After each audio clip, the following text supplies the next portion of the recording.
হচ্ছে যে ওই আমার বড় ভাইয়ের সাথে কথা বলছি, বুঝছেন? এখন হচ্ছে যে উনি পুরো বিষয়টা হচ্ছে যে ওভারলুক করে আমাকে একটা অ্যামাউন্ট বলছে, তো লাখ 10 কথা বললো। এইটা এক সমন্বয়কের আপনার কথোপকথন চিটাগংয়ের একটু শোনালাম। এই এনসিপি তৈরি হওয়ার পর চারিদিক থেকেই বিভিন্ন রকম কমপ্লেন আসছে সমন্বয়কদের বিরুদ্ধে, লোকাল সমন্বয়ক। দেখুন, এটা কিন্তু এই দলটার জন্য মঙ্গলজনক নয়। আমি এই দলটাকে ভালোবাসি, আমি না, বাংলাদেশের সমস্ত মানুষই এই দলটাকে ভালোবাসে।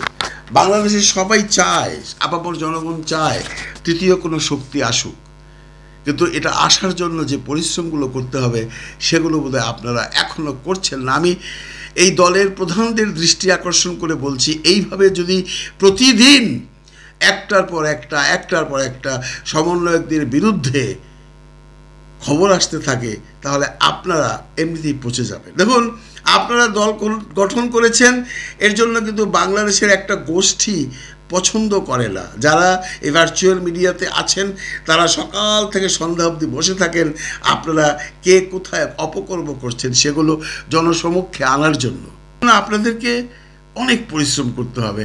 অনেকেই কথায় কথায় বলেন বিএনপির সময় এত চাঁদাবাজি হয়েছে, বিএনপির এত চাঁদাবাজি করে, সেগুলো তো বলেন না। আমি তাদের দৃষ্টি আকর্ষণ করে বলছি, বিএনপি কিন্তু যেখানেই চাঁদাবাজির কথা শুনছে সেখানেই বহিষ্কার করছে। এই পর্যন্ত 2 থেকে 2.5 হাজার বহিষ্কার করেছে আমরা যতদূর খবর পেয়েছি। আপনারা কজনকে বহিষ্কার করেছেন?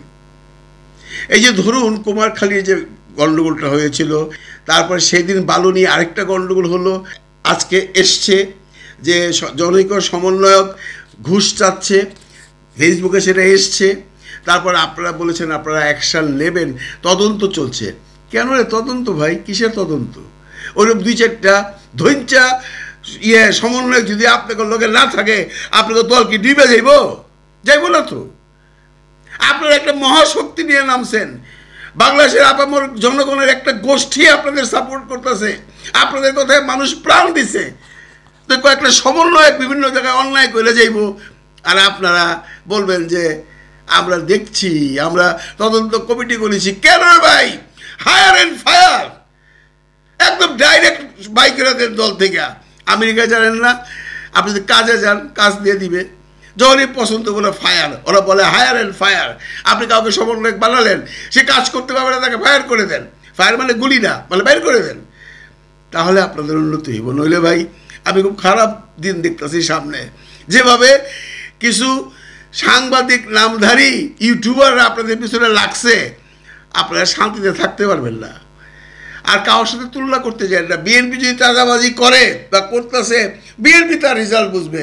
বিএনপির উচ্চ মহল থেকে চেষ্টা করতেছে, আপনাদের মধ্যে চেষ্টা কোথায়?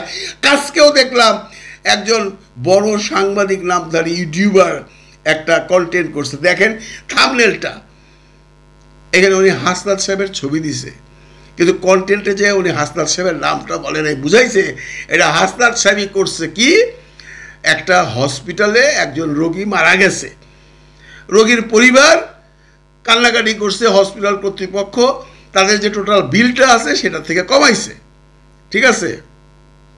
তারপরেও তারা খুশি না, রোগীর কর্তৃপক্ষ হাসনাত সাহেবের সাথে। উনি যদি হাসনাত সাহেবের নাম বলে নাই, যেহেতু উনি থাম্বনেলে হাসনাত সাহেবের নাম দিয়ে হাসনাত সাহেবের কথা উল্লেখ করছে, সেহেতু আমি হাসনাত সাহেবের নামটা বলছি।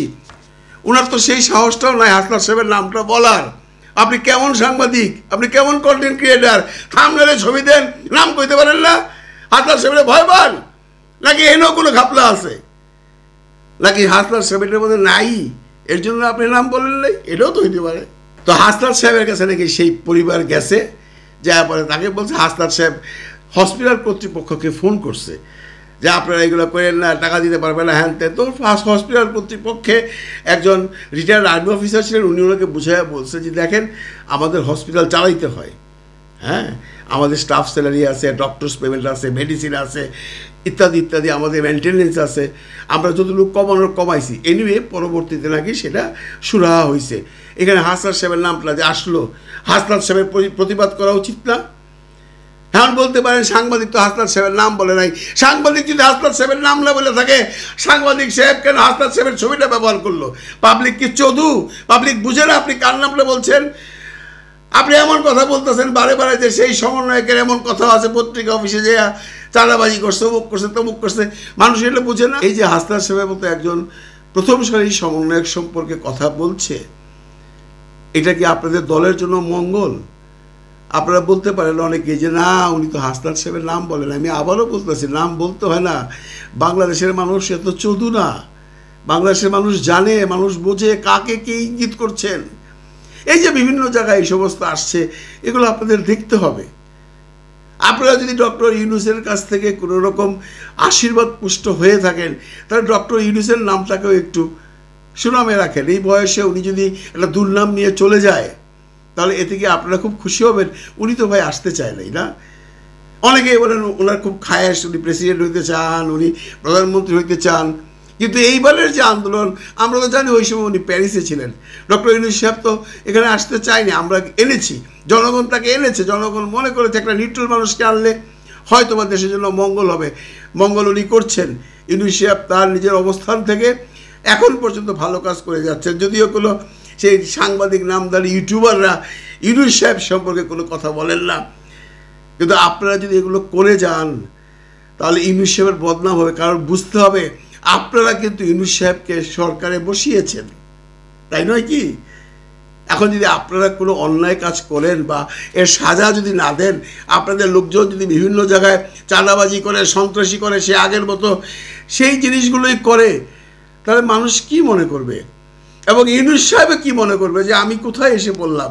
আমি এই ছেলেগুলোকে এত ভালোবাসি, ছেলেগুলোর প্রতি আমার আশীর্বাদ পুষ্ট, তারা এমন কিছু করলো যে সরকারের পর্যন্ত বদনাম হয়ে গেল। কারণ একটা কথা মনে রাখবেন, আপনারা সরকার থেকে বেরিয়ে গেছেন, নাইট সাহেব বেরিয়ে গেছেন, বা সার্জিস আলম নাই সরকারে, বা হাসনাত সাহেব নাই সরকারে, কিন্তু আপনাদের সাথে কিন্তু কিংস পার্টির নামটা আছে। যদি কিংস পার্টির নাম নাও থাকে, তবে একটা জিনিস আছে যে ডক্টর ইউনূস আপনাদেরকে সবসময় আশীর্বাদ করেছেন। আপনারা নতুন দল করেছেন, আপনাদের দলের শুভকামনা উনি করেছেন। যদি উনি জাননি, কিন্তু শুভকামনা ওনার আছে, এটা আমরা জানি, জনগণও জানে। ইউনূস সাহেবের নামটা অন্তত বদনাম করবেন না। আর আপনাদেরকে বলছি, এখনও সময় আছে, কারোর সাথে তুলনা করবেন না।